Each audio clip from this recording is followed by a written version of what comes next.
Just all right.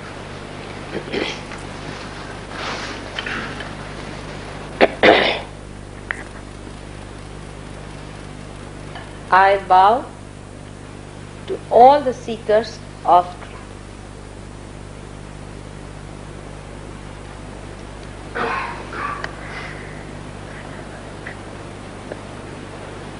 For a mother, the greatest moment is that when she sees her children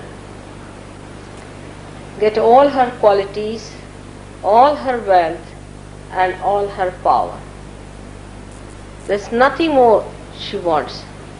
I'm so proud of Yogi that he has so steadily worked it out for so many great souls that have been seeking.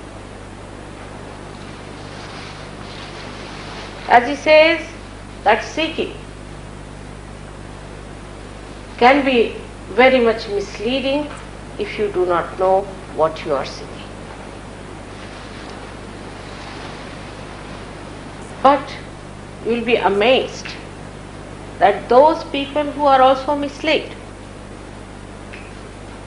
have done all kinds of mistakes, have gone wrong, have taken to lives which can only be ended. They also today are to be saved. And they all can be saved.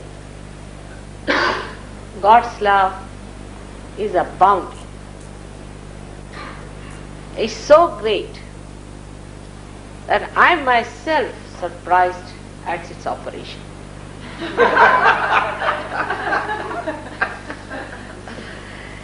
The way it has forgiven. The forgiveness is so intense.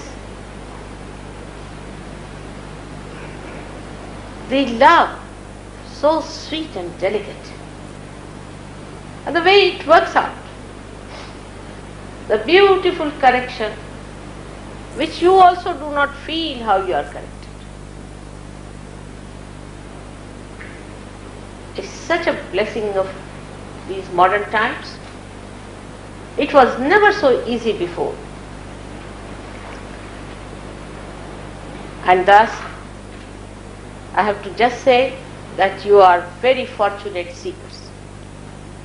Formerly, the seekers had to go to Himalayas to cut themselves off from the whole world, live with very strict gurus who would first beat them nicely to see if they were healthy enough. And then they would starve them to see that they lose all their sense of taste. All sorts of tests were taken to make the guru satisfied. Otherwise he would throw them down. Today it is just the other way round. The such gurus in those days never used to please the disciple. Never.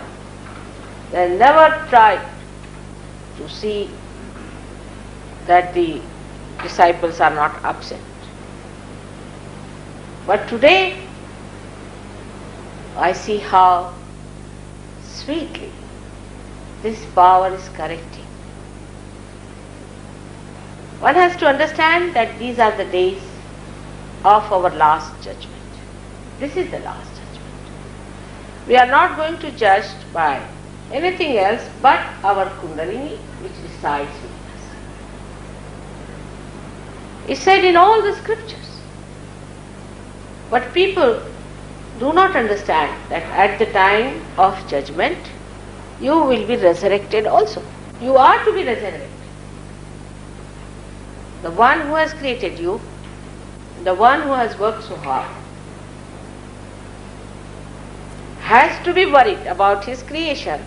If he does not worry, who is going to look after it? And that is what I find the anxiety of the divine, to save all the seekers who are the epitome of evolution. It's a special category of human beings. You could be anything, but a seeker is definitely a special category of being. As William Blake has said,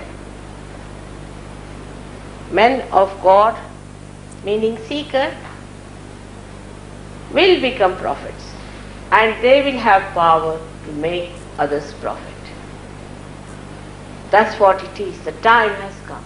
The blossom time has come. And at this time, thousands of flowers have to become the fruit. Beautifully.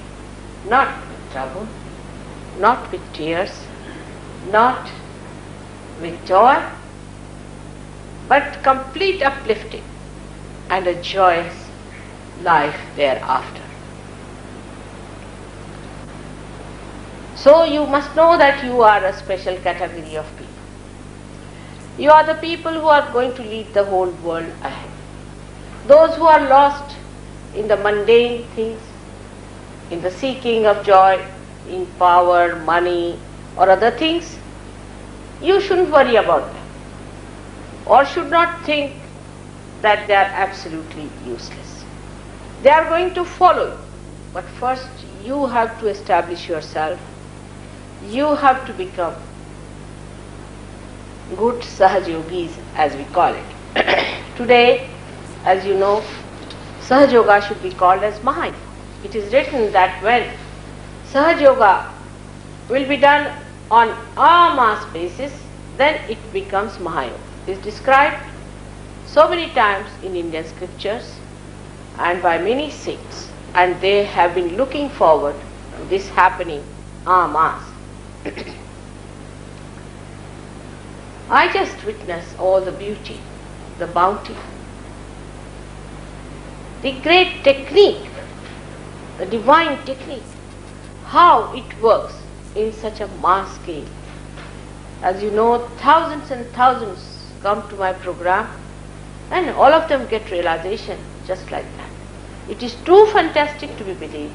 It is too true to be believed. But one must know that you are fantastic. You are great. There's something so great in you that you are not even aware of it. But once you become that, it works out in such a marvelous way that you are amazed at yourself how you can do it. Now today's special request from Yogi was how to sustain our realization, how to keep it going. So let us see what are our real enemies. We should know them, who are they, and if you start witnessing yourself, now it won't be a mental projection, but whatever you think or whatever you put your attention to, it will act. According to Indian calendar, or what we call the Panchangas, this is the Yuga which is called as Krita Yuga. So Kali Yuga is over with my birth, I think, and now the Krita Yuga has started. And Krita Yuga means where it will act. God's love will act. This power of Brahma will act. So this is a new dimension into which the all-pervading power of God has started acting.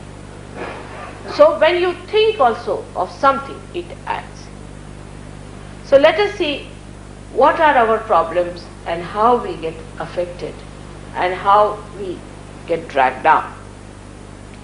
The first and foremost problem we have is the physical one, which comes to us sometimes hereditary, sometimes from our birth, and sometimes we develop ourselves.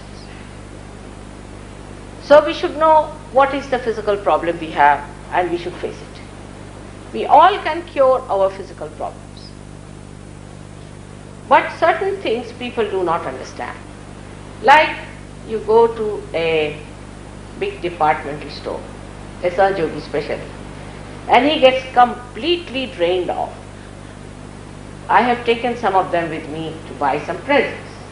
And they all ran out, "Mother, we are going to sit outside. We just can't sit there. It's too much." And they sit on the steps just like small children waiting for me to come out. There is no one even to help me with things. So they said, "Mother, why it happens to me like this if I travel? Why do I get drained out? Why physical energy sort of completely drains?"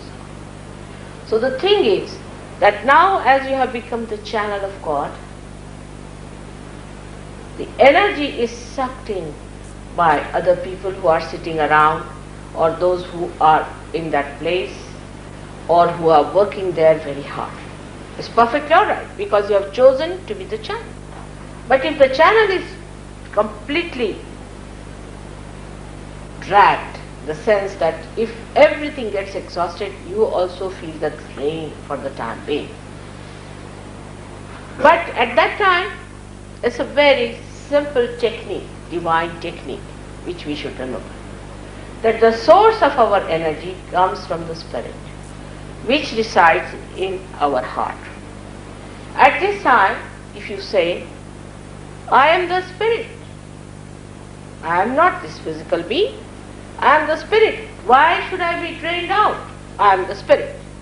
You can put your hand, if you want, on your heart, or you can just put your hand round your heart like this, so that you start bringing your spirit into your attention, and the attention that is dragged outside becomes completely nourished. So one must know that Kundalini is the nourishing thing for it. As soon as you start bringing the spirit in your attention, the Kundalini rises. And when she rises, she gives strength to your physical being. As it is, you know, these chakras are made out of elements. First two chakras are made out of the Mother Earth. So the Mother Earth is a very important thing for us. For such people who feel very much dragged down in their physical energies, you must try to sit on the Mother Earth and request her to give you strength. She's the one who really now has acting the Kruta. It has started working. So far, we have been getting at her all the time. This is the only element, the Mother Earth, which does not act spontaneously in us. Only the gravity of her acts, and we are gravitated towards her. But otherwise, all other qualities, we have to go to her. Like we have to dig in, and we have to plant some things so that something grows, and then we have to go to it. I mean, you have to put some sort of an effort to get to her, to use her energy of nourishment. But she is the most nourishing thing. She is the one who is nourishment personified. So when you sit on her and request her, and if you are a realized soul, you will find an upsurge of energy coming up. Not only that, she comes up to your head, and then she takes down all that is not wanted. So it's sort of a cleaning process comes up first of all, and then you are filled with energy of Mother Earth. Now these days you find a craze for jogging. It's a very common thing. Only we should run when it is necessary. It is unnatural to run like this mad. It's not necessary. If you run like this all the time, when the time to run will come, we'll never be able to run. Actually, when you run, what you do is you fight the frictional force of the Mother Earth. All the time you are hitting her with your feet, shoes and everything. In a good Indian family, the first prayer when you get up in the morning, and you have to put your foot on the Mother Earth, you have to say, "Pada Sparsha Kshamasvami." Means, oh mother, please forgive me because I am touching you with my feet. First thing you have to say, you mother, forgive me because I am touching you with my feet. Now when I say this, I know some of you may start taking out your shoes and walking on the street. That's not the point. You must respect your feet first of all, and then the Mother Earth. That is very important. Without your feet being looked after, you cannot take the vibrations of the Mother Earth. But a respect for all the elements must be developed. It is not like the primitive respect people had. It is a respect that comes out of enlightenment, that you know that all these elements give us nourishment, especially the Mother Earth.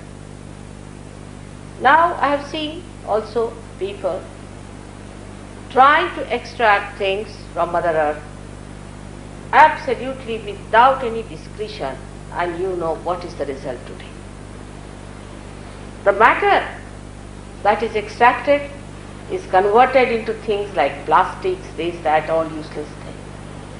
And for this, the poor Mother Earth has been tortured and dug in. Whatever is necessary, you must do, that she likes very much, because she is there as a mother. But unnecessarily when we try to torture her, it's not being very fair to her. And that is what I feel sometimes. We must put attention to the consumption of matter that we use. For example, many people now have realized that plastic is not good for the skin, is not good for food. If you eat the food in plastic, it can give you trouble, and people are quite frightened about the plastic. Now this plastic reacts in us because it is anti-mother. It is anti-mother. And it acts in a very subtle way within us. It creates a barrier between the Mother Earth and ourselves. And this is a very big threat for all of us to understand, that we should not try to use plastic very much in our everyday life. As far as possible, try to have few things. Like you can do with one glass for your drinking. But when we went first to London, my husband said, we'll have to have people who drink, because they won't come to our house if you don't have things for them to drink. I said, I'm very novice, I don't understand, you do what you like. Poor man, he went to the shop about this, I'm telling 10 years back. Went to the shop to find out different tumblers that are to be used. And he first had to go through some training. And I was amazed. At that time he had to pay about £1,000 to get all kinds of glasses, tumblers. For one thing, one glass, another thing, another glass, for another thing, another glass. Why can't they have one glass? It's a headache, you know. These are the norms we have made, by which we have made our lives miserable. There is no need to have so many tumblers in the house. Supposing then you give a particular glass for a particular thing, then they say they are not sophisticated. This sophistication has led us to use so many things, and variety to such an extent we are using. This is just a ego trip, I should say, that we want to have so many varieties. Even we try to have varieties in simple things like motor car handles. If you get into an American car, first find out how it opens. And into the bathroom, be careful. I came to San Francisco, I remember first time I went to a house which was a very posh house in Monterey. I didn't know what sort of a house it was. The gentleman was, I think he was a bachelor, because he had divorced his wife or about to divorce his wife. And as soon as I stepped into the bath, suddenly I got completely drenched, you know, because I put my foot somewhere.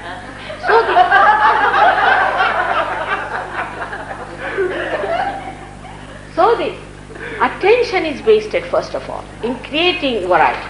You can have variety in color scheme, in wood, in something that is natural. You can have variety to create beauty. But this kind of variety and the amount of time we waste in creating variety is absolutely unforgivable because it leads your attention to madness. Now, French people, for example, I would say, you take them to some French cuisine, you will have a nice time with them. They'll take 1 hour discussing what they are going to have, very seriously, as if they are discussing about atomic war. See. And for 1 hour they'll be just discussing what they are going to have. I mean, I don't understand what is there to waste so much energy on such a thing like what you are going to eat. I mean, in India we are quite healthy people, and whatever is cooked in the house all of us eat. There's no problem of deciding. Now this is a trick played by the hoteliers or the restaurant people that we have so many varieties. So they put you into that kind of an ego orientation where you start feeling, oh, I can decide what I want to have.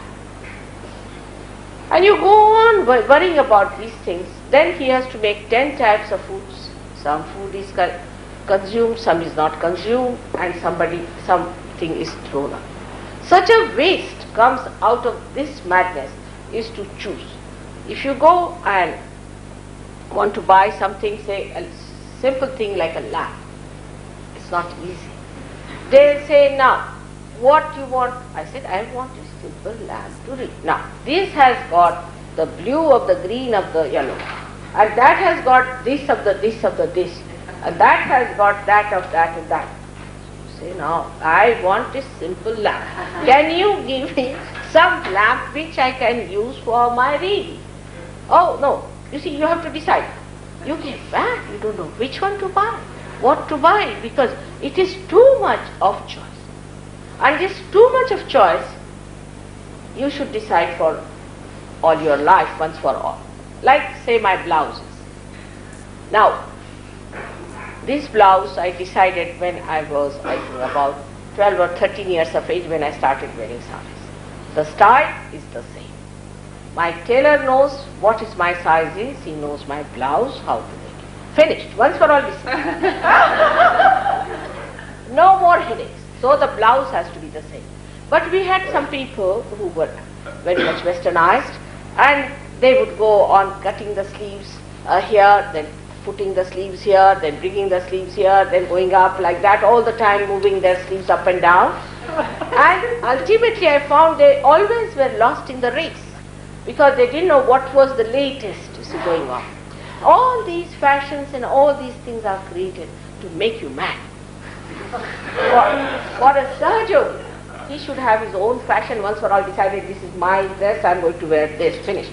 That way men are wiser than women in this respect. They just wear their 3-piece suit, finished. Whether it is hot and cold makes no difference. 3-piece suit, they will be moving about and they will be having very nice time. But not now. Now they have become very active about it, and any number of fashions are created. I met a lady in Hong Kong. She was so thin that I thought she was suffering from tuberculosis. But still she was on diet. I said, why are you on diet? So she told me there's a particular type of a dress she likes which doesn't fit her because she's slightly fat. I said, are you for the dress or dress for you? Why should you make your body suffer for that dress which somebody has created? So the people are playing these games with you just to make money.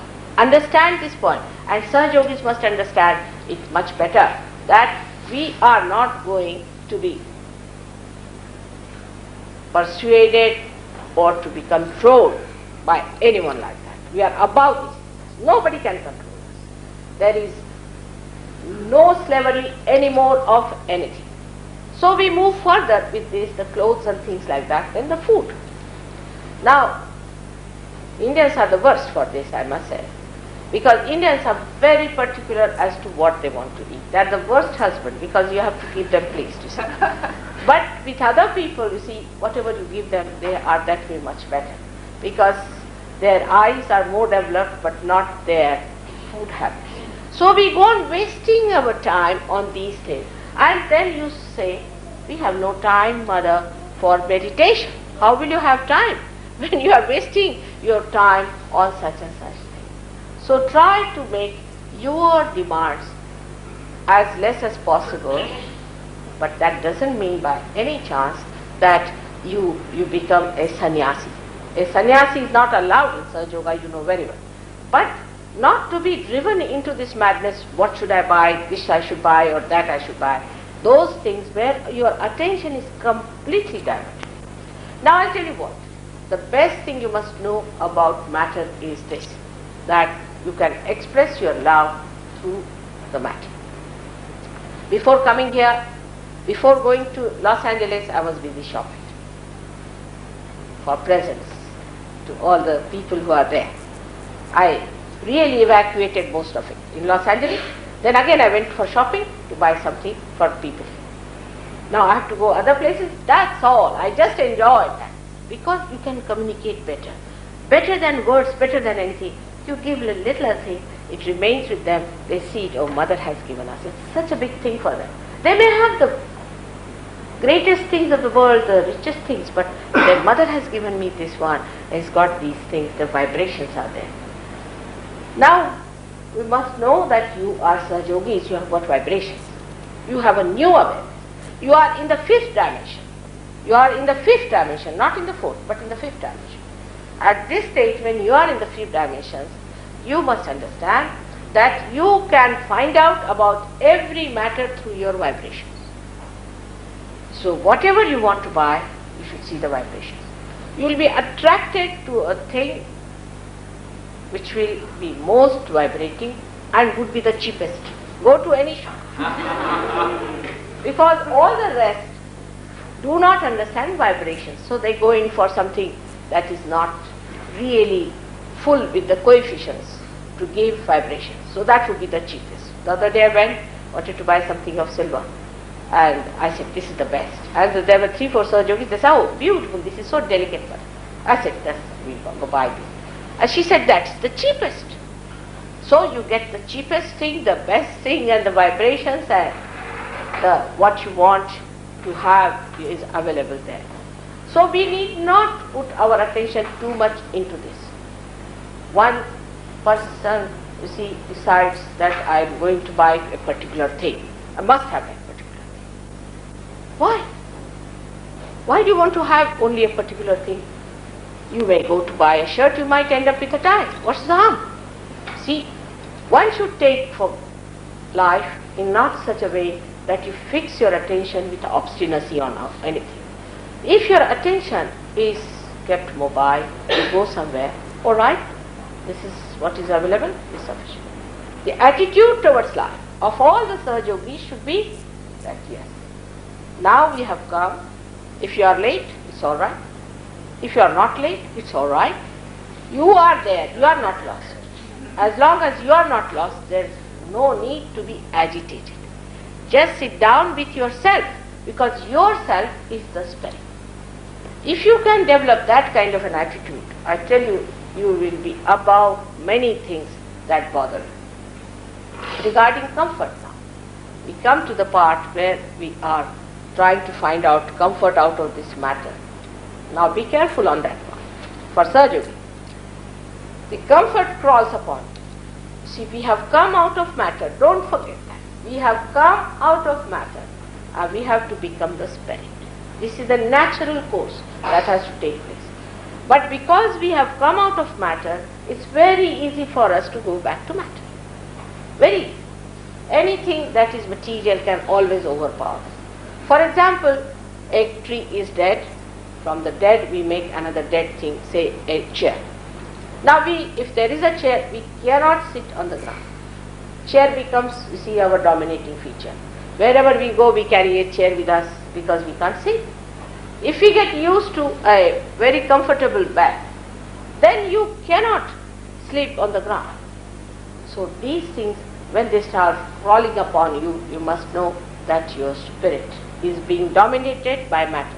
I do not say that you all start sleeping on the ground. No, that's not the thing. Don't take to the other extreme. But say, for example, me. You can ask anyone.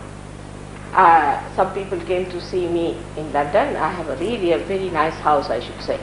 Very nice, and I have a very nice bathroom and a bedroom, absolutely very nice, no doubt, according to that. But to me, it does not matter. When I go to the villages, I sleep on the anywhere. I go for a bath on a river, I can do, I mean, I have no problem. Nothing can dominate me because I am myself completely regal in my temperament. Nothing can dominate. If you are regal, what can lure you to anything?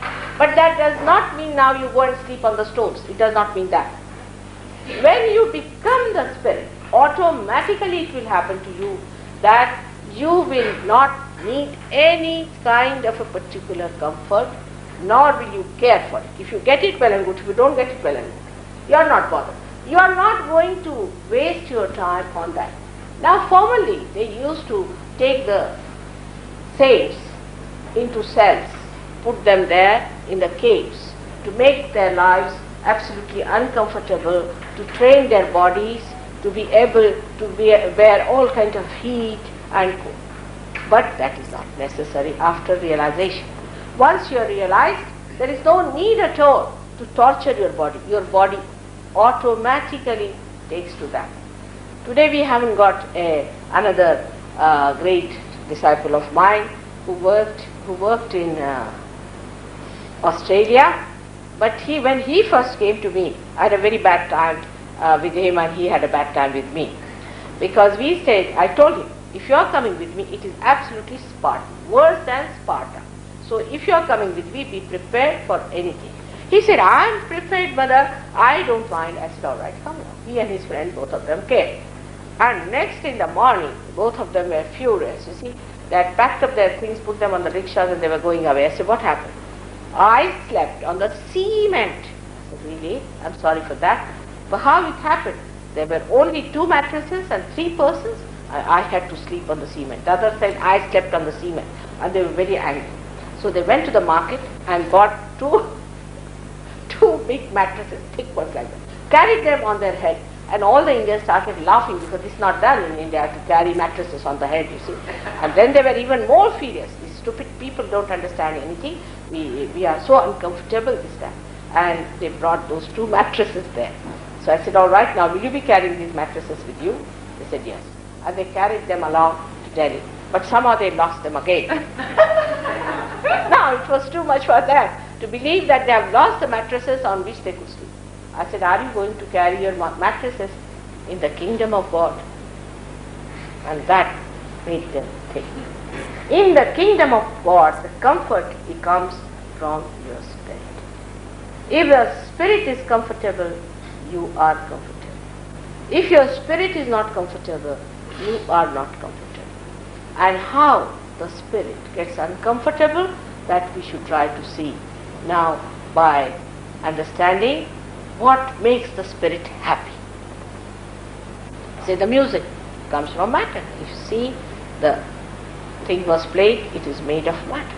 But when you play it, the beauty, you see, of that resonance creates such a beautiful art. In the same way, we must use our spirit to play upon the matter, to create beauty, and not to make ourselves ugly and slaves of the matter. The spirit has to work out in this way within every Sahajogi. And once you know how to work it out, you become such a free person. You are not bothered. You are not bothered as to how you travel, as to what you do, where you are. You are in complete peace and harmony with yourself. Otherwise it's a headache. I tell you, it's a big headache. You have to insure, you have to do this, you have to do that. If matter means headache, better not have it. But if it means joy, then it's all right, because that is the quality of the spirit, to relate to you from matter to itself. Just see now. People used to say spirit is not matter. Yes, true. Spirit is not matter. But matter is the one that contains the spirit. Supposing you are souls, in the sense you are dead souls, I cannot give you realization at all. You have to be a living personality. You have to be in this matter, in this body. Only then realization can work out. We cannot give to the people who are dead realization. It cannot. So matter is in a way important, and the purity of matter that we have to achieve within ourselves, and that we can achieve through various methods of, first of all, the cleansing of our being properly. Even when we think about bad things and harming others and injuring others, we need not use weapons, but we use our tongue. Then we are hurting them with the matter, that is the tongue. This tongue is to be used for saying something that is soothing, nourishing, and also it can be used for cleansing, but you must reach that state of sweetness and that state of glory, from where if you speak about cleansing, people accept it slowly and the whole thing works out its own way. This is what is very important, because you know the West has become more grown outside like a tree. The more material development has come. You see that very clearly, though you are now fed up of it, but it has grown. It has grown so big and you cannot just run away from it. Like some people said that we dress up like this, like a primitive person, because we want to become primitive. But you cannot. Because your brain is modern, how can you be primitive? Just by changing dress or anything, you cannot become primitive. You cannot get the peace of a primitive man. So what you have to do is to make this modern brain absolutely adjusted to your spirit. And you will be amazed. After some time, when this torrential attack of your thought subsides, then you feel your peace within yourself. And that peace gives you enjoyment of matter also in a very different way. Like, I would say, Mona Lisa's painting or the Sistine Chapel, if you have seen. Just go there and you look at it and you just don't think, because it makes you thoughtless. To Sahaja, it gives vibrations and you just watch it without thought. To watch something without thought is the gift of Sahajogis. Because when you watch something, say I watched this piece, then I start thinking how much it must have cost. I hope it doesn't get spoiled if mother sits there or something goes wrong with it. You see, so these ideas start crawling into your head, and the whole joy of its creation, the love with which it is put and all that, it's all finished. So at that time, if you can see the thing without thinking, it's a very big thing. We do not realize that computer that which has developed alongside with our evolution cannot produce a human mind, even which is not realized, because we just see without thinking. If you are here, I am just seeing you. I need not think at all, I can see you. But when you are a realized soul, then you see a thing and you just don't think at all about it. And the joy of its creation starts pouring in. Now when you go further with it, as it said in the Bible, that whatever is created by Mother Earth should not be reproduced and should not be worshipped. So what does that mean? That the Mother Earth has created something. Now what has Mother Earth created? We do not know if Mother Earth has created anything which cannot be reproduced. But after realization, you will see that at different points you suddenly start getting vibration. Like your Stonehenge, I would say. In England I discovered, so Stonehenge is one of them. This whole thing came out of the Mother Earth giving vibrations, but people did not know what it was, so they cut it and made some circles and things like that out of it. But actually the whole thing has come out of Mother Earth, which is giving vibrations. Now a realized soul, when he makes like a statue made, say, I have seen the Notre Dame. I would say the Notre Dame statue of Mother Mary gives tremendous vibrations. No doubt about it. It gives tremendous vibrations. But maybe the reproduction of that will not give. So after realization, you start understanding that the form of the formless starts giving vibrations if it is done by a realized soul. if it is supported by realization. To such an extent that supposing now I am here and I touch something, if it's a sensitive Sahaja-yogi, he can feel it, that mother has touched it, because there are vibrations left permanently, eternally. I'll give you an example. I went to Kashmir once and we were going to a very lonely place. Suddenly I said, what's this place is? So the driver said, no, it's all wilderness. I said, no, there must be a temple or something. He said, it is all wilderness, there's nothing in. So I told my husband, no, I can feel tremendous vibration in this area. Let us follow the vibrations. So we went along the little smaller road, and there we saw some Muslims living there. So we asked them, is there any religious place here? He said, yes. This is called as Hazrat Iqbal. That is, one hair of Muhammad Sahib was kept in that mosque.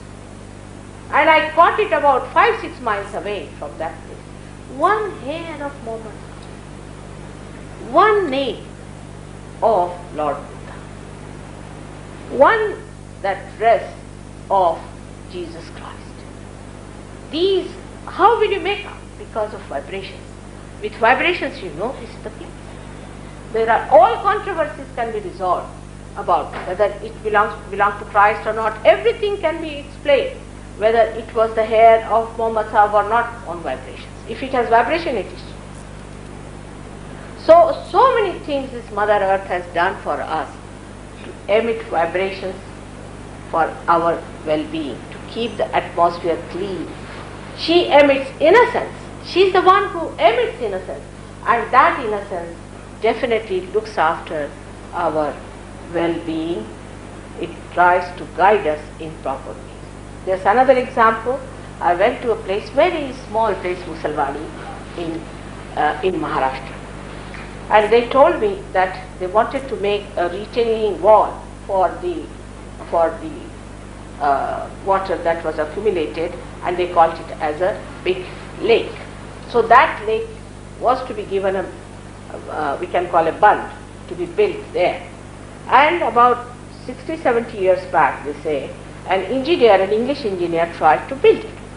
But at a point, about say 30 feet or 40 feet area, he just could not do it. Whenever he tried to do that, the whole thing used to just fall. The daytime they would build, next morning they would see the whole thing has fallen out. He has written it down in his letter that I did not understand what it was.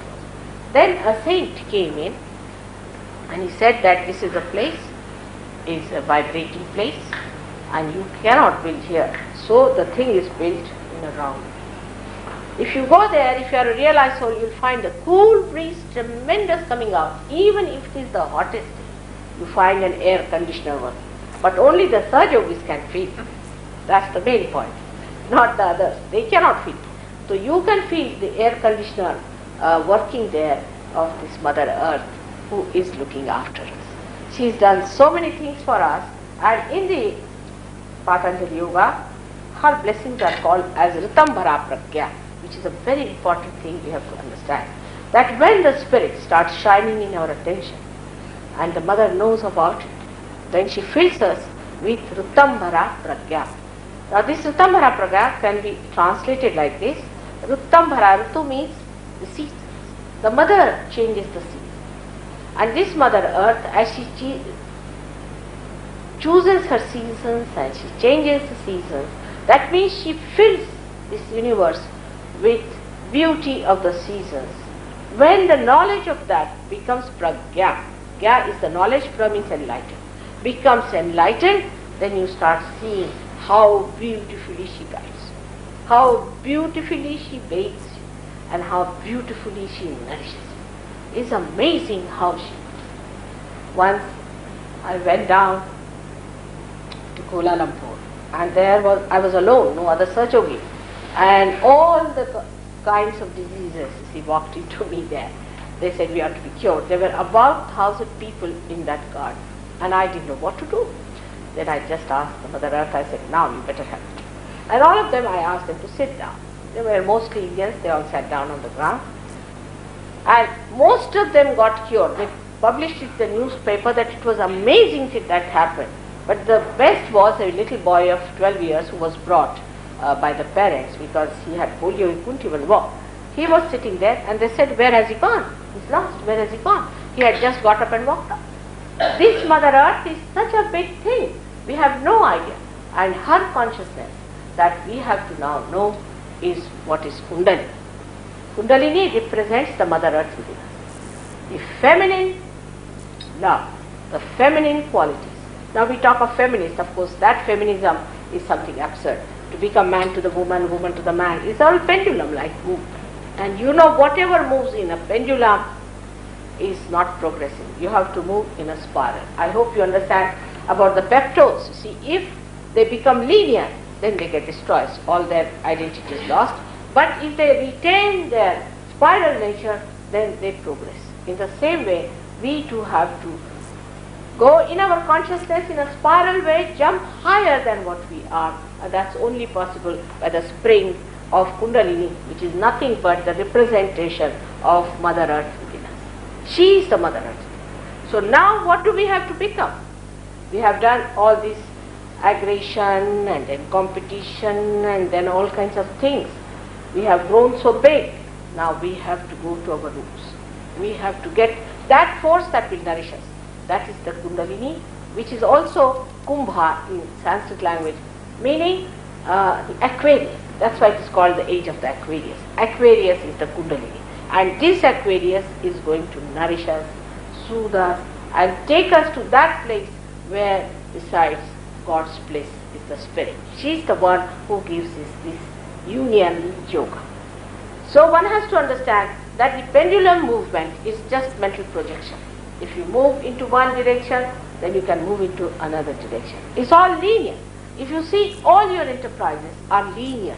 That's why they move this side, your political thing, you move like that, it calls back. You don't understand what have you done wrong, you see. Then you go the other way down, it again calls back. You try to develop your science, it becomes atomic bombs there. Anything you try to develop, it becomes a devil. You can't understand why we were moving properly, why it becomes a devil, starts attacking us back, why is it destroying us. The reason is that movement is linear. You have to move spirally higher with your consciousness at the stage where you become a compassionate, loving, nourishing, soothing personality. This country had produced a very great man, Abraham Lincoln. I used to adore him from my childhood. And this man has brought such great qualities. In you, all of you, lies that trait of Abraham Lincoln.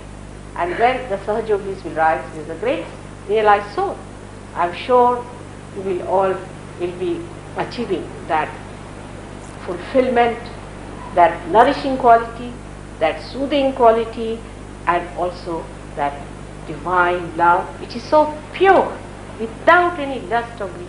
That's what you all are going to exhibit, and it is going to act. That's the part we should know after realization. Now it is going to act automatically. Whether you like it or not, it will act, and you will be amazed how things will work out. So just be on the lookout for all these beautiful experiences. May God bless you. Tomorrow again I'll tell you about other things, some other chakras. I hope I've been able to tell you how to sustain it by understanding that you have to develop qualities of soothing, of compassion, of love, of sweetness. And that you can develop by watching yourself. There was a guru who was a realized soul and a very, very evolved personality. And he lived in a cave up in the mountain. So I wanted to go and see him. So all the Sahajogi said, Mother, you never like a guru. I said, no, when did I say that? I don't like gurus who are not gurus, but he's a great man and I must go and see. He's my son. He's only 108 years of age.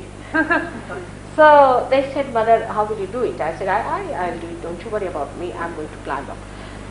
So I said, you see the vibrations. Before asking me questions, see the vibrations started coming. Now this gentleman, poor man, he didn't come to America, but still his hands and legs were broken only in India. And he was absolutely useless to do any good work because he thought he cannot even walk. But he has a tiger. on which he sort of moves about, and he lives in a cave.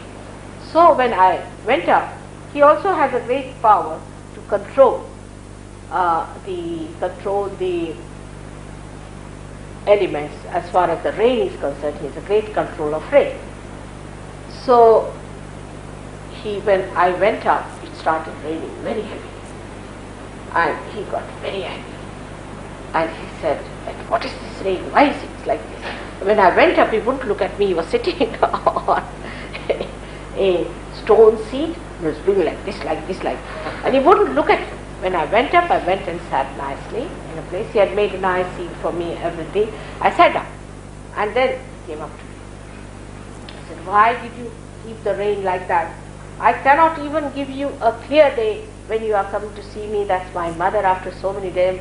And all those things he said to me. I said, "See now, don't be angry with the rain." He said, "It must be my ego that you wanted to correct." I said, "No, not at all. But I know you have bought a sari for me, and you are a sannyasi, and I will not take a sari from a sannyasi son. So I must get drenched, otherwise how will I take a sari from you?" The whole, the street completely changed. Whole thing, the tears started rolling in his eyes. He said, "Mother, how did you know I bought a sari?" I said, "I know that you have bought a sari for me." And so sweetly went and brought the sari. Just look at that. A little thing, you must learn the tricks of saying things that makes others happy.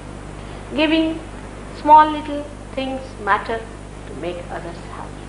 The greatest joy for your mother is to see you all so very happy with each other, enjoying each other. Only after realization you can enjoy others. This you must know. Before that you cannot enjoy each other. You see, it is all mental projection. You may say, "He is my brother," or "He is my sister." Tomorrow you may murder him.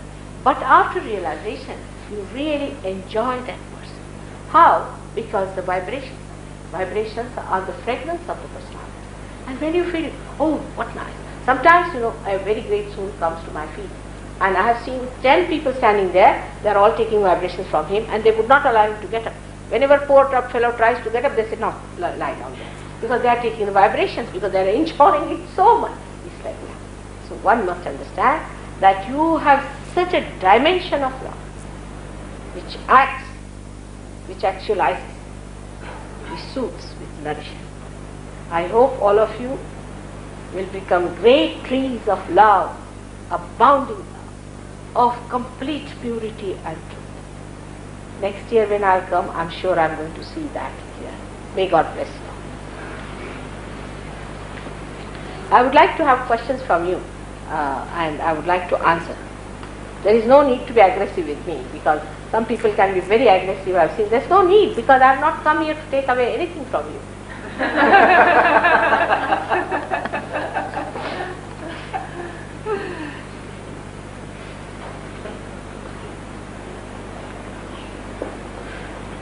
Tomorrow I'll be speaking, I must tell you beforehand, about something he spoke to me in the play about the cosmic consciousness, universal consciousness. And he said that we should not use the word collective consciousness. Sometimes people might think us to be Jungians. We are everything. We are Jungians, we are Christians, we are Hindus, we are Muslims, we are everything, aren't we?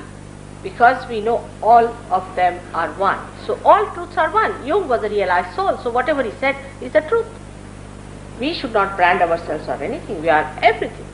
So about universal consciousness, the word universal consciousness, I'll explain to you why at this stage we cannot use universal consciousness word.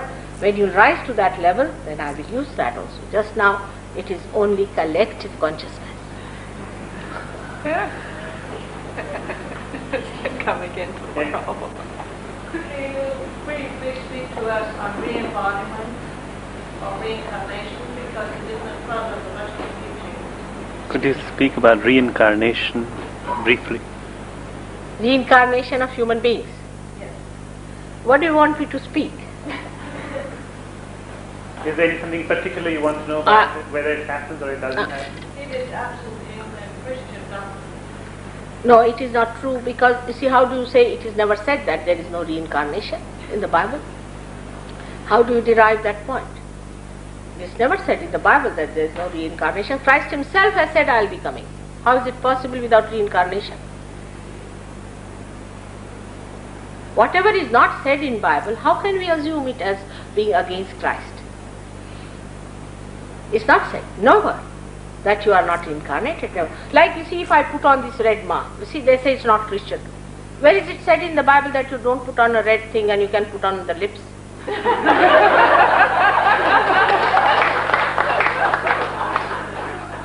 Alright? So, also I'll tell you one thing more. That Bible cannot contain Christ. He is such a great personality. He is abounds everything. You have to go to other scriptures to know what he is. Otherwise you'll never understand him.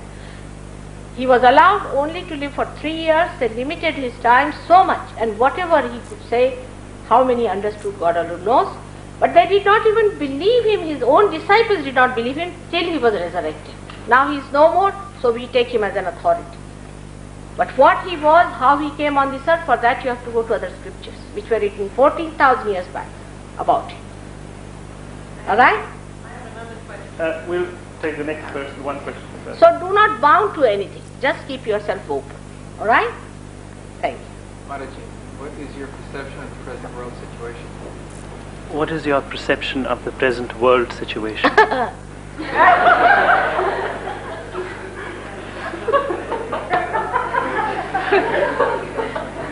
It could be this way or that way. We can go to hell or we can go to heaven. Both things are very precarious. But as far as Sahaja-yogis are concerned, we are all going to heaven, no doubt. We are all going entering into the kingdom of God. But I can't say about the rest of them. Now see, I'm coming here after 10 years. I came here 10 years back. They never liked me. If they had listened to me, they would not have been in this mess that they are. They would not listen to me, you see, and the only thing they tried to teach me, mother, you must ask for money and Rolls Royces.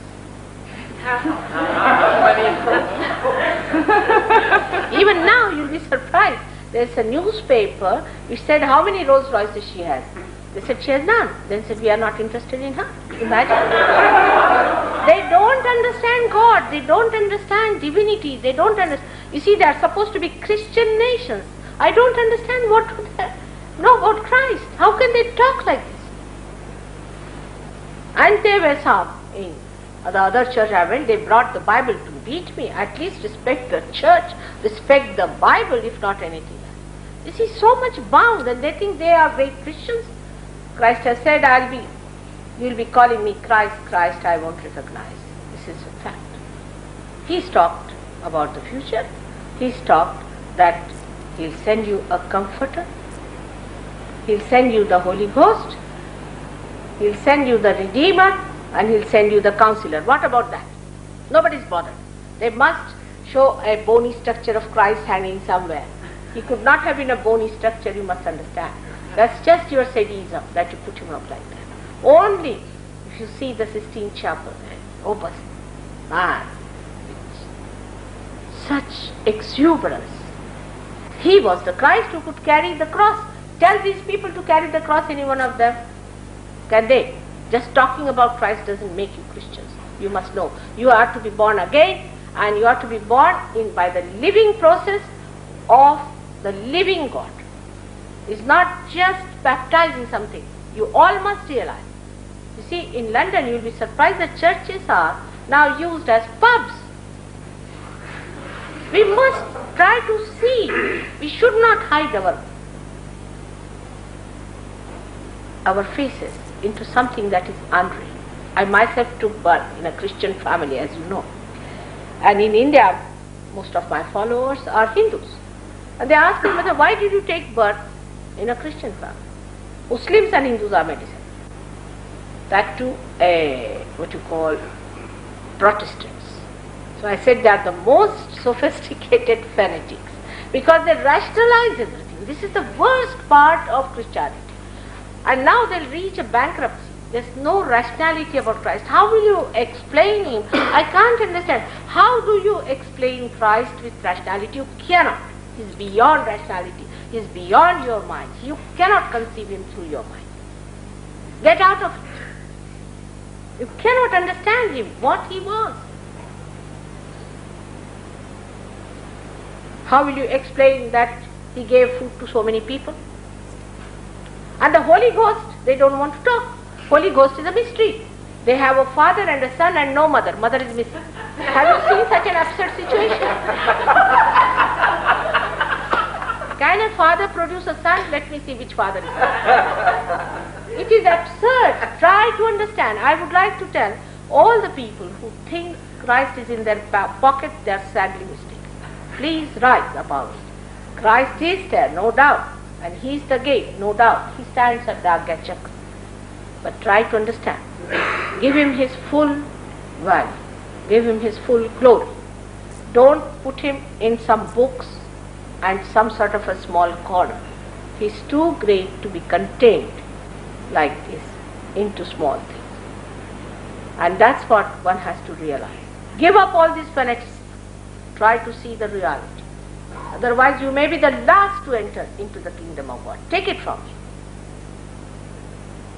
The one who came for you, the one who died for you, the one he did so much for you.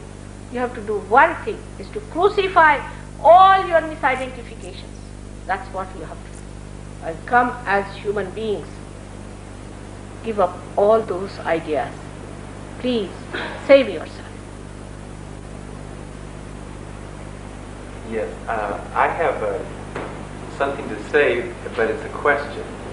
And here in our country, I've worked a long time to throw away all the baloney, the misidentifications.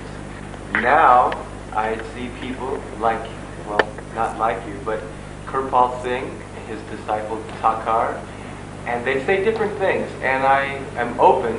It's very good to be here with you. It's wonderful, thank you. And he says to meditate at the third eye. Christ says in the Bible, this isn't an argument from me, because I'll tell you one thing. And you say here, which is wonderful. The best way to judge a person, first of all, how do you judge a fake guru from a real? There are many, but one of them is they never take money from you. How much money is sent to this Kirpal Singh? Have you any idea? Have you any idea? You have no idea. He has got a big, huge domain. You can't imagine. Now, secondly, you must see the people who go to these fake gurus. For example, this one, most of his disciples suffer from heart attack. Most of them. They die of heart. You go and see. I'm telling you, you go and see. I'm not afraid because I have cured many of them of their heart troubles. Most of these disciples die of heart attacks. The reason is there is no spirit. Minimum of minimum, if you have got a right person, you cannot get diseases like heart attack, cancer and all that. Sir Yogi will never get a cancer, will never get a heart attack. And even if he gets it, supposing he knows how to cure it, if others do not interfere with it, he'll be all right. At least minimum of minimum. If you are still getting sick and all that, know that you are not living with the truth as yet. When the truth shines within you, minimum of minimum is health should improve. And the lifestyle of such a person must be studied. If they want Rolls Royces and comfort and all those things, they are parasites because they are living on your money.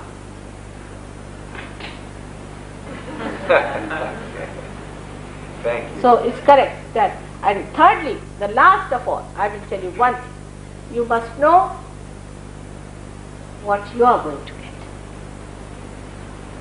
It's all right. I may say I am this and that. Don't believe me also. What are you going to get out of it? And what you get is not that you start jumping on your seats or becoming funny people or strange recluses. But you become dynamic. Not only that, but you become the master of yourself. Like Yogi has become now a master. He's a master. So all of you have to become masters. Yeah.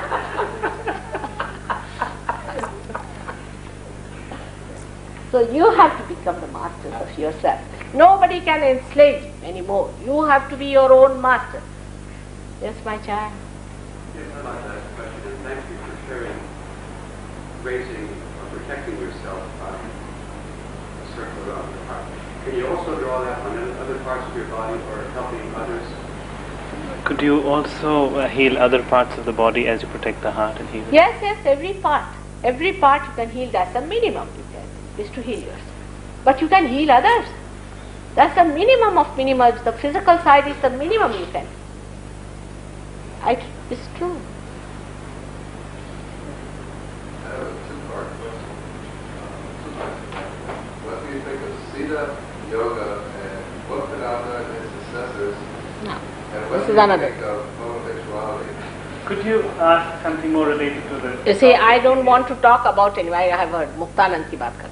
Ask a question related to what You see, related to this, don't bring in people, because you go and see what they are, what they are doing, what they have achieved. Now today we have here before you Yogi Mahajan. He came to me how many years back? Bata? 5 years. 5 years. In 5 years now he can talk on Sahaja Yoga, he can achieve it, he can actualize it, he can give you realization. So don't take the names of these people. I tell you this parapsychology business, I came to San Diego and they took directly me to that parapsychology institute. I am your mother, I am not going to tell you lie. I am not going to please you.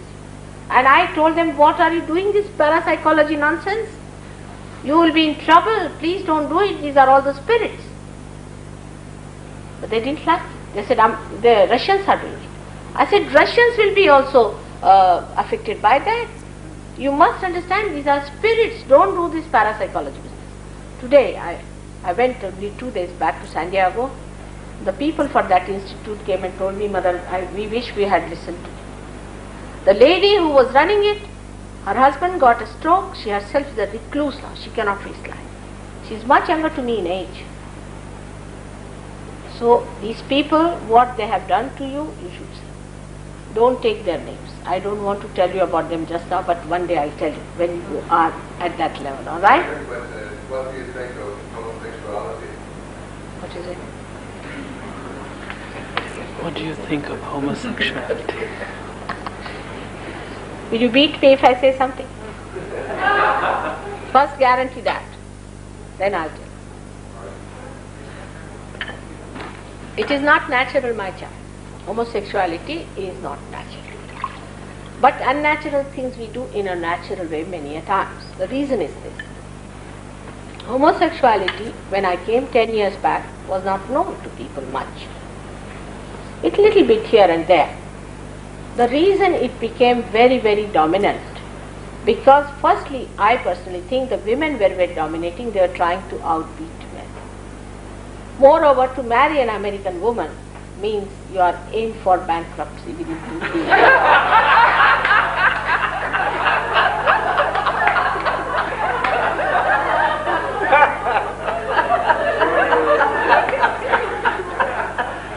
I met a lady in New York, very rich lady, came in a big catalog, this thing, that thing. And then she said, you'll meet my husband in San Diego. The poor fellow was tattered and torn, absolutely torn. She had got all this from her first husband, then from the second husband, then from the third husband. And these 3 husbands met me. They were all in a mess. And they had no money.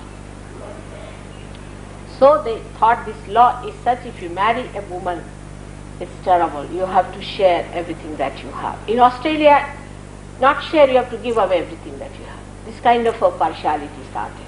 Alright. That's one of the reasons. Secondly, they became very dominant. I must tell you that they lost their feminine power. A woman who is feminine power, she never dominates, because she dominates in any case. She is like Mother Earth, you see. She knows how to absorb. She knows how to absorb the problems. She knows how to solve the problems. Like supposing my husband has any problem, he'll first come home. He'll shout at me, scream at me, finish now. And then he'll sit down, now tell me what to do. And I just smile because I know he doesn't mean any harm to me. It's just the way he has to take it out on me. They lost that power of femininity. So the men thought it's better to have man's company, not to have a woman's company. Because you have seen the women like Mrs. Kennedy, now look at her. Is she a woman or a man? I don't know what to call her. I mean, imagine, and she made such a thing out of her life, something surprising and shocking. For us Indian women, we can't understand, because she was selling her underclothes, and people from Australia ran all the way to buy her underclothes. We couldn't understand what's happening to these men and to the women. The men becoming women and women becoming men was a horrid stuff. So as it is, it was homosexuality, because they were not of different sexes left.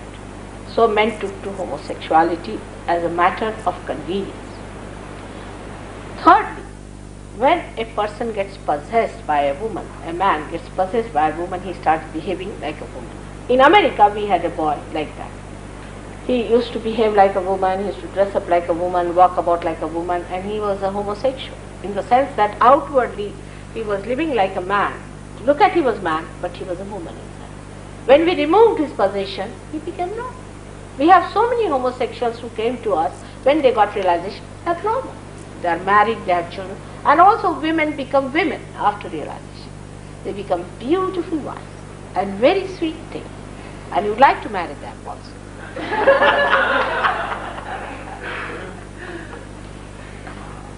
I'm expecting 2 children, and I would like to know, when does their spirits enter their bodies? Are they within me? Am I communicating all the time? Are they observing? I talk to them up there. What's happening? That's it. You're expecting 2 children. Yes, sir, she's pregnant. Oh, I see. She is going to have 2 twin children, and she wants to know what happens to the spirit. Is it in her, or does it come later on? To the spirit. No, what happens to the spirit of the children that she has to give birth to? She's pregnant. They are just like normal children. Only thing is that when there are twins, see, they are born of 2 different natures. One child will be more right-sided, another will be left-sided. It happens like that. It's a nature's freak, as you can call it. But there's nothing wrong with them. They are like any other normal children. There's nothing abnormal about them. You should be lucky to have 2 children like that. It's the most soothing thing and relaxing to have children around. So you think, when does the spirit enter the body of the child in the womb? It is, you see, the thing is as I told you today, the whole thing is that it's a very long process, and it will take time. All right, we'll But take it another time. Another time, I'll tell you. It's a long process to explain the zygote and all that. All right, I'll explain to you later. It is about 2 months' time that you start feeling the pulsation. That's the point. The pulsation, when you start feeling in the heart, that's the time the spirit really enters. But it's not enters, I should say, but I'll tell you later on. All right? Yeah, I'll tell you. Yes. My question is related to Kundalini. Is it necessary to have the balance between Ida and Pingala? Like pardon? Is it necessary to have the balance between the Ida and the Pingala, the left side channel and the right side channel? It is necessary. But it works out. Kundalini is such a mother. She works it out for you. See, it's like left and right. This is the thing. Left and right is the Ida and Pingala, and the central part is the, what you call, the Sushumna Nadi. Now what happens that if you go too much on the right or the left, this breaks. And the connection with the whole is also broken. This is how you become vulnerable to all these diseases, you see, which can be triggered later on by something else. But this is very important, that you should try to make the centers absolutely properly opened out. First of all, they should be like this, and then they should open together like that. So actually when you move on the sides, there's imbalance. But for that, you don't worry. We'll tell you how to do it. It's very simple. One last question. I'm surprised when you said that jogging was not a good activity. There would be no energy left to run when you needed to. Where does a bicycle fit into that? What's your right? It says he was surprised about jogging, that you'll have no energy left when there's time to run. Where does bicycling fit into this? That's even worse. Jogging, I'll tell you what, in Sahaja Yoga terminology we should understand. When we jog, what do? Our attention is on our physical side of life. We are not only physical being. We are physical being, we are mental being, emotional being, spiritual being. If all our attention goes to our physical being, we get into imbalance. Alright? The first thing that will happen, joggers, will be heart attack. First thing. And in old age, they'll be absolutely finished. Old age, they won't be able to face. We should use our energy with respect. Never go to extremes for anything.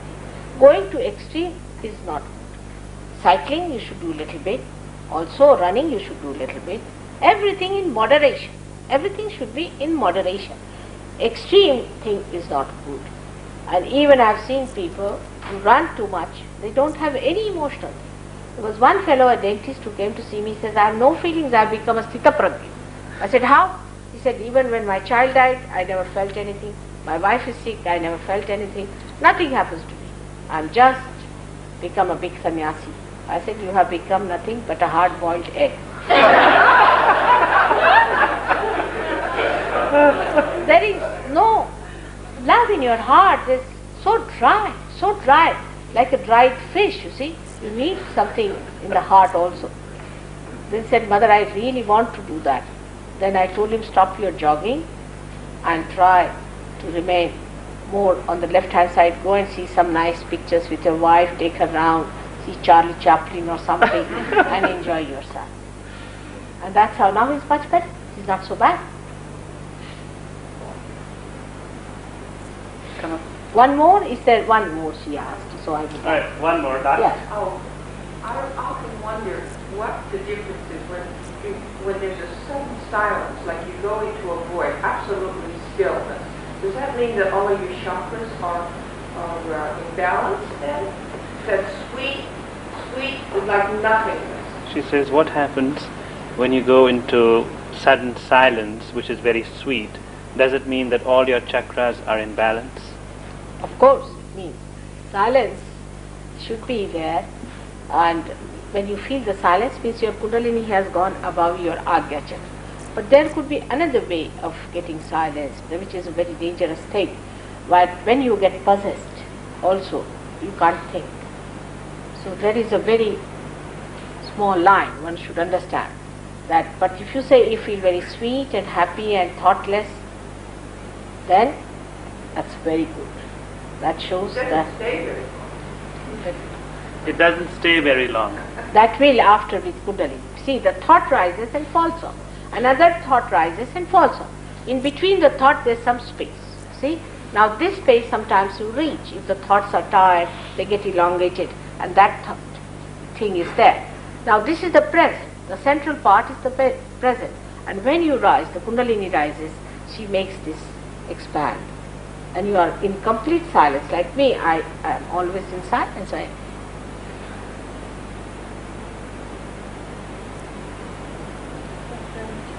You got this. In our appreciation, when we express our appreciation tonight for Mother's program, is to chant Om continuously. And something that the joy will offer. And remember too that any note that you pick, whether it's your note, is the perfect note. So don't be embarrassed or nervous or whatever. Just pick a note and let's continuously chant Om.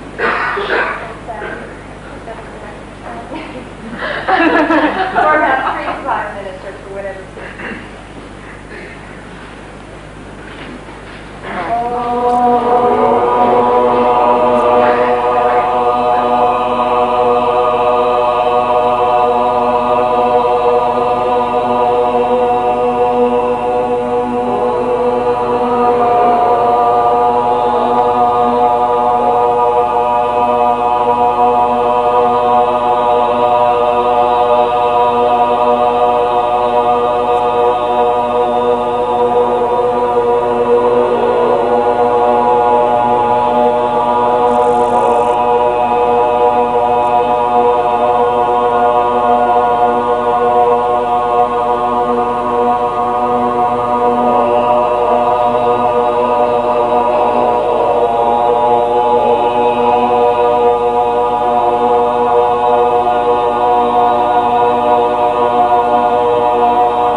speak on Om then if you want to speak.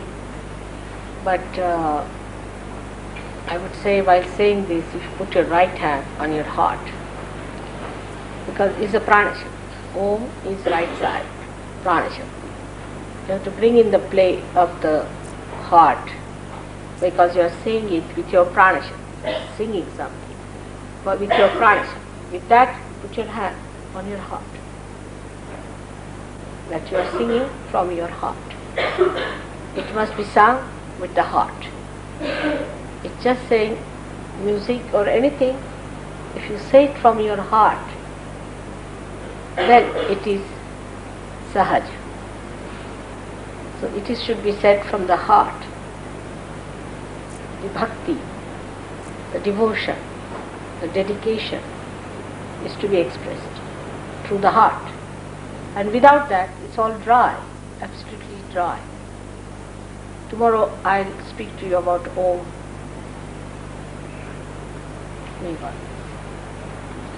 Have you got it? Meditation. Sri Mataji will now give vibrations and I will tell you how to receive them. As you sit, all of you please extend your hand. Slip off your shoes so that you're in touch with the Mother Earth. Put them back. Put them back. Shoes. At the back, on the side. Put the shoes behind you. Behind you. Samne mein rakhna.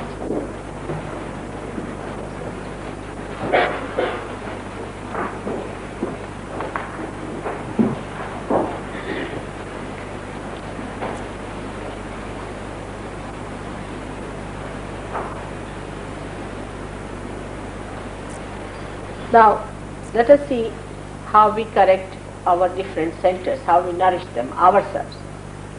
Nobody needs nourish it. We can nourish ourselves. So you put your left hand straight like this. Now this is the power of desire. You know that. So this is how you desire. So you put the left hand towards me like this, on your lap, very comfortably. You should sit very comfortably. There's no need to make any gestures or anything. Just be comfortable and cheerful. Now with the right hand we do the action to raise the kundalini with the right hand. Now I'll tell you how to do it. First of all, the first thing I have to tell you all that we are in the present and we should not feel guilty about anything. So the first thing you have to tell yourself very clearly that I am not guilty. Even you can tell me in your heart, Mother, I am not guilty. Just declare it, first of all. Absolutely declare that I am not guilty. You are saints. How can saints be guilty? Just give up that habit of getting into the sulking that you are guilty. Just give up. You are saints. Remember, say, I am not guilty. Just say, Mother, I am not guilty in your heart. With full confidence, you have to say, I am not guilty. Now, you have to put the right hand on your heart. That's very important because in the heart resides the spirit. If your heart is not being nourished, then the Sahasrara, this Brahmarandra won't open out, because this is the center, which is the seat of the heart. This is the seat of the heart. So you must keep your left hand towards me and right hand on your heart with respect and love for yourself and for your mother. Just have respect and love. You have to love yourself. You have to respect your saints. Now, after this, you close your eyes slowly and gradually, as I say, these are mantras which you have to say. Now, first of all, you put your heart into the whole thing, and in your heart, ask a question, Mother, am I the spirit? Ask the question thrice with full confidence. Because you are a computer now. and the answer comes to you. Just ask the question, Mother, am I the spirit?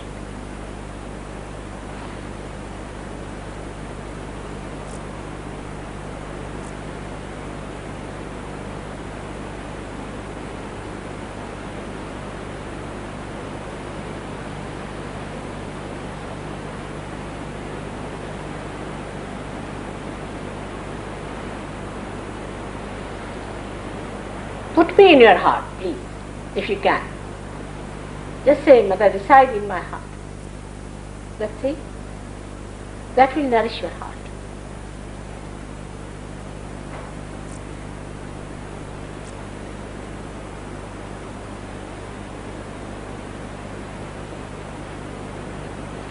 Now, you must know that the Spirit is your guide, that you are your own Guru, you are your own Master. For this, you have to put this right hand just on the left hand side of your stomach to nourish your Guru principle, left hand side. At this point, you have to say with full confidence, Mother, I am my own Master. Mother, I am my own Guru. Mother, I am my own guide. Say it 10 times with full confidence.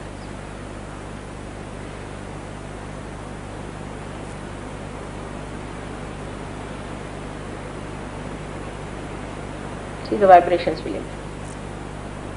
Now don't think of any other gurus. Forget them. You are your own Guru. You don't need a Guru. You are a saint. The Spirit is going to guide you. Your vibratory awareness is going to guide you. After that, saying for 10 times,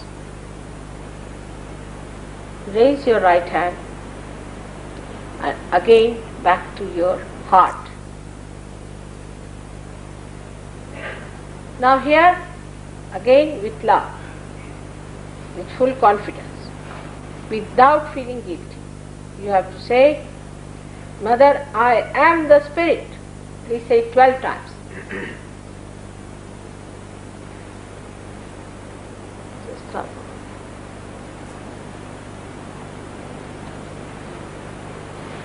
हो जाएगा.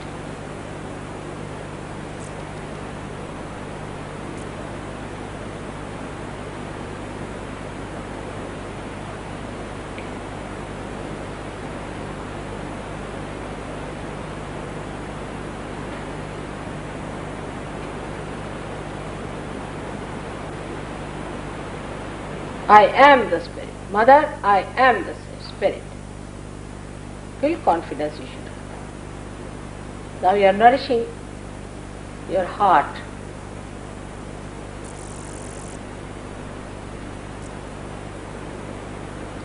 Now put this right hand onto the base of the neck on the left hand side.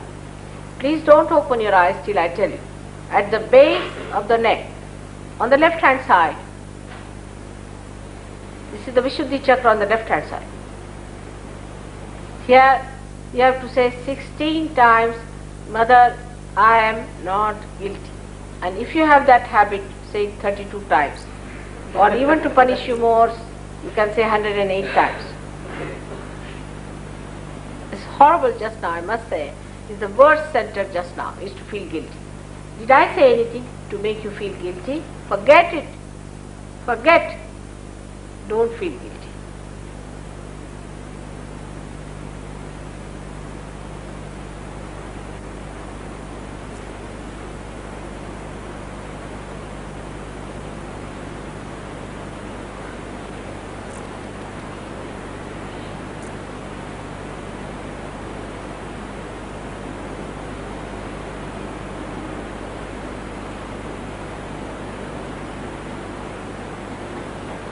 Good. Now put your right hand across your forehead.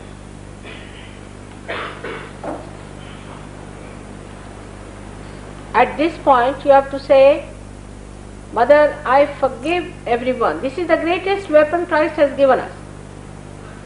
Some people might say it's very difficult. It's the easiest thing to say. In any case, it is a myth. When you say you do not forgive others, what do? You are harming yourself, nobody else. So just say, Mother, I forgive everyone from your heart, very lovingly.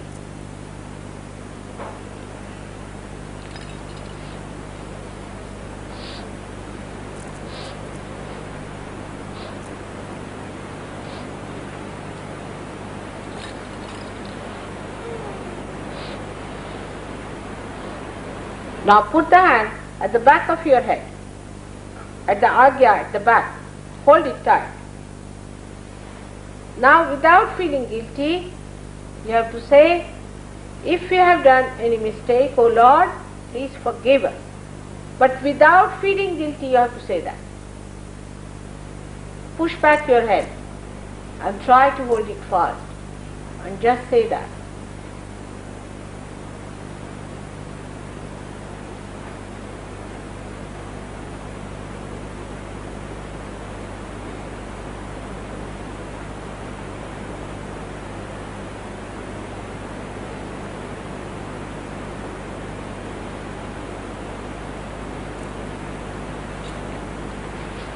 Now put this hand on top of your head, on the fontanelle bone area, and press it hard with your hand and move it. Clockwise, press it hard. At this point, you have to ask for your moksha. You have to ask for it. I cannot cross your realization. So just you say, Mother, please give us realization, or you can say, Mother, please establish my realization. You have to ask. I cannot force you. I cannot force things onto you. I have to respect your freedom. Just go on pressing it like that and say it 7 times.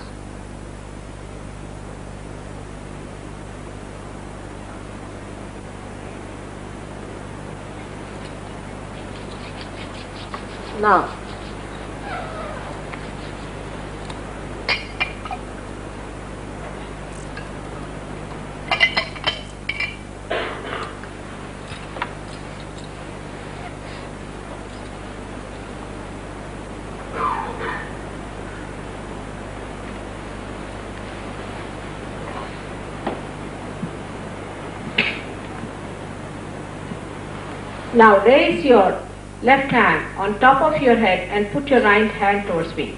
Right hand towards me. Raise it high, about 6 inches high. Like this. Yeah.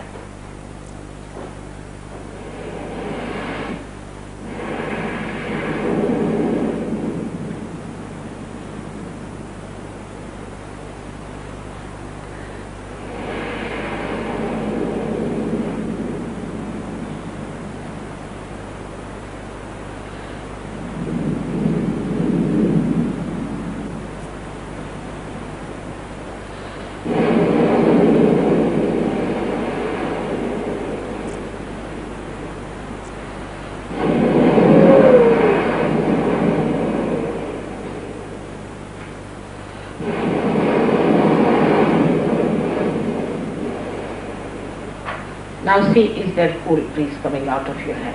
Raise your hands high.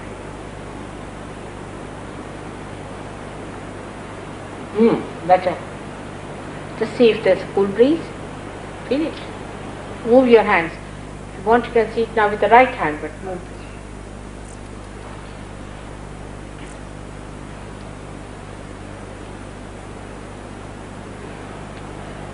Best way to achieve it would be to raise your own kundalini, which I'll tell you how to do it. उनको बताएं? बता दिया? आप फिर बता दें. अच्छा, I'll tell you how. गर्मी बहुत. See, heart is catching. That's it. Heart. All right. Raise your kundalini.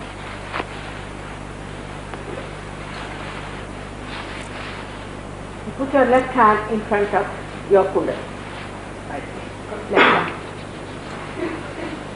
Now the right hand. We move it like that. Let's do it. Raise it, watching the hand. Alright, take it out. Now make your limbs rather loose. Push back your head. Take this. Give it a twist. One. Then bring it down. Again.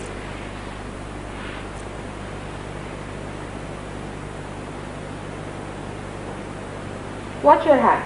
You can feel it that your kundalini is rising. Now push back your head. Loosen it. Give it a big twist. Two. Now the third one. Let's try. If you don't do it, it won't work out. Your hands have to be loosened. Otherwise it doesn't work out. You don't feel any vibration. Just push it up. Now, 3 knots. 1, 2, and 3. Nothing. Let's have it away. Better. Simple. Now, you push your hands up like that. And ask a question in your heart. In your heart, humble down, and say, is this the cool breeze of the Holy Ghost? Is this the cool breeze of the all-pervading living power of God? Feel it? You feel it?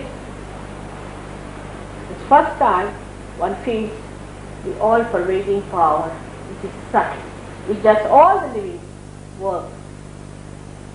Now, put back your hand. Also, you must know how to give yourself a protection before you leave.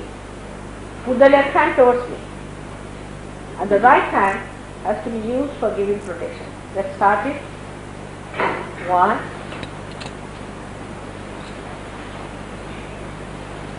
2, on your head. 3, 4, 5, 6, and 7. Now, nothing can enter into your aura. Your spirit, you should see that vibration.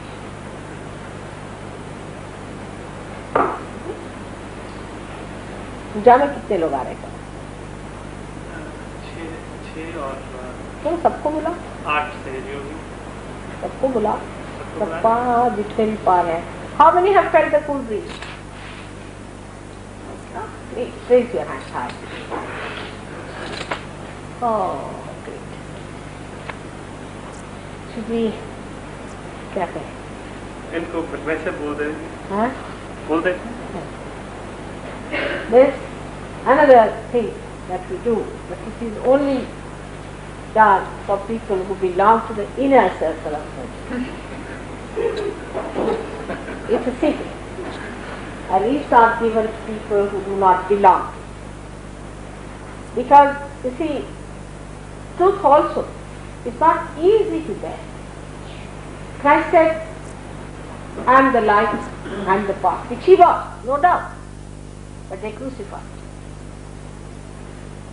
So I've seen in Sahaja Yoga when we start telling them about the truth, they sometimes revolt and we lose them and they are lost. So the thing would be that I'll leave it to Yogi Mahajan to find out who can be taken up for that, who cannot be lost by that. Because you see, immediately the ego, Mr. Ego comes up. Right? So we'll see about it, and then if you are coming to Santa Cruz, also we'll work it out there. But you cannot go on like this. You have to face it, because it's such a deep experience you get out of it. It's very for Indians to understand what's deep. But for Western minds, it's rather difficult to start thinking about it. And we don't want that you should again do write about turn that you did in 1973. So to progress, you have to do something more about it. But that you do not expose. Very carefully. Not in India. In India first. Here. So, because even now I know people who are still nowhere near me. They are still thinking, egoistical. They did not do any of these things. They didn't want to feel the cool breeze or all sorts of things. See, so there are people like that. So I will leave him to choose, and whatever is proper, he should do it accordingly. But it's a thing which, if you can somehow or other manage to be there, it's a thing of very great depth, and really go into it. And when I'm there, I think one should do it. I've been put in a very difficult predicament and I don't want to sound discriminating. What we could do is that people who've been attending any of our earlier meetings can join us for a puja ceremony which we would be doing tomorrow. You have to do puja to your guru, to your mother. Yes. And it's a custom in India, it is to be done. But actually I have nothing to gain. To be very frank, I shudder. I told him I'll not have puja here in San Francisco, because you see the vibration starts flowing so much, so tremendously, and if the people are not able to receive it, I have to bear it up in my body for some time, and I feel so restless about it. Then I want to sleep off. I can't just talk after that. So it is, I have nothing to gain out of it, I must tell you that.